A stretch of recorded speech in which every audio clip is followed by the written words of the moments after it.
The light of the sun takes 4 minutes to reach us. That's the speed of light. 93 million miles in 4 minutes. The solar system has 12 planets, maybe more, that they haven't discovered yet. And the sun and the 12 planets around it occupy a distance that goes to 4 billion miles. Okay, 4,000 millions of miles. This is our solar system.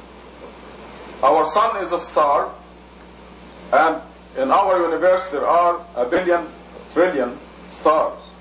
This is stated clearly in the Quran when God says in Surah 40 that the creation of the heavens is a lot more difficult than the creation of the human being. If you can imagine that.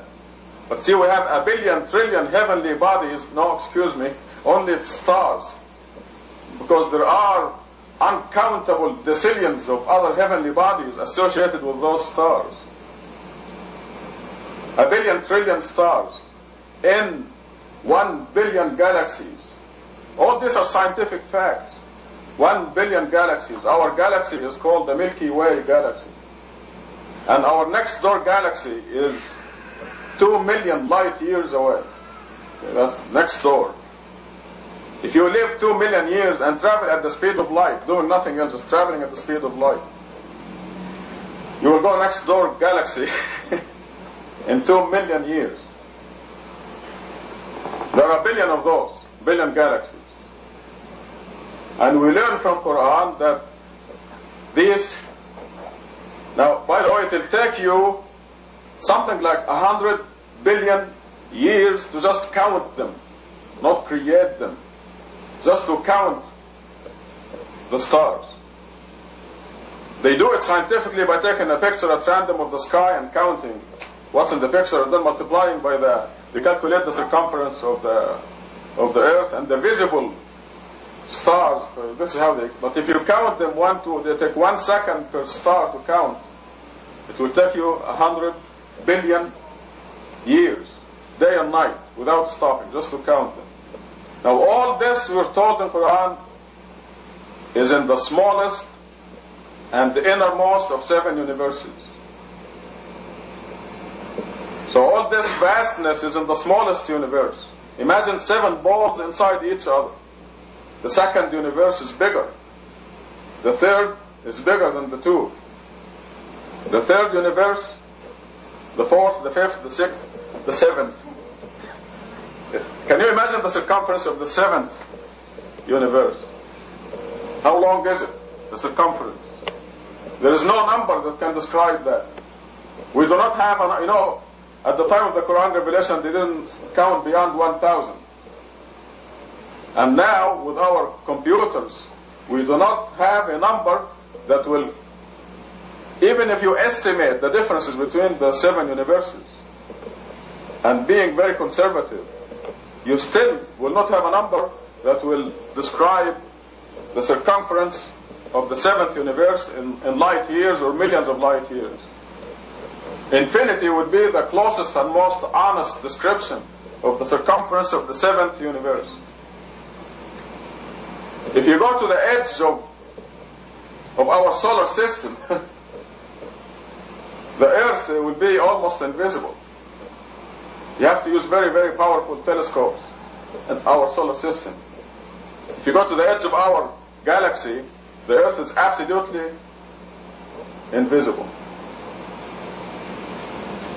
And on this earth walked a man called Jesus, or Muhammad. So the people do not know God. They are unaware of who God is. Because this infinity, the circumference of the 7th universe, we're told in Surah 39, is held within God's right hand.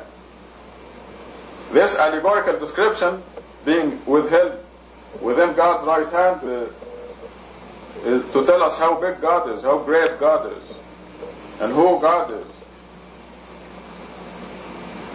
Because it is not held within His hands. There's a difference between holding something like this or like this, inside. How much space do you have inside your hand? God is great. And because of this greatness, God is capable of treating you as if you're the only creature in the universe. God has that capability, and He does. He's closer to you personally than your jugular vein. God is great. We cannot understand or encompass the greatness of God. God is capable of treating every ant as if it is the only creature in the universe. Can you imagine the circulatory system of the ant? The heart of the ant? It does have a heart, and it beats. It's not like our heart, but it does have a heart. It has a circulatory system. And God controls that as if it is the only creature in the universe. So when God says in Surah 53, God is the one who makes you happy or miserable, God is the one who makes you rich or poor, and when we raise the new understanding, which is absolutely essential for you to go to heaven, namely, God is doing everything. We need to know who God is to understand and appreciate that statement. God is doing everything.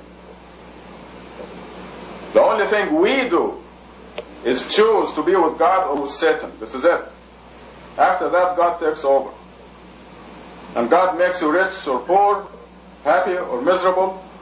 God is doing everything. However, misery comes from Satan, but God, in accordance with God's will. So the ultimate doer is God, and we bring the misery on ourselves. We choose to put our finger in the fire or not. So when it hurts, it's because we chose to put our finger in the fire, and it is God's law that when you put your finger in the fire, it hurts. So we bring the pain on ourselves. So if you have any problem of any kind, you just have to ask yourself, why do I have this problem? And you have to dig and find out why and remove the reasons. You have to be honest with yourself. أقم الصلاة. الله أكبر الله أكبر لا إله إلا الله.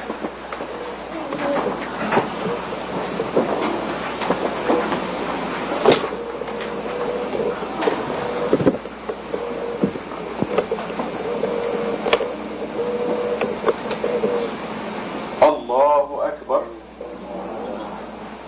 بسم الله الرحمن الرحيم. الحمد لله رب العالمين الرحمن الرحيم مالك يوم الدين إياك نعبد وإياك نستعين اهدنا الصراط المستقيم صراط الذين أنعمت عليهم غير المغضوب عليهم ولا الضالين.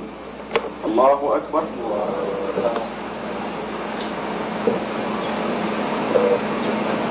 سمع الله لمن حمده. الله أكبر.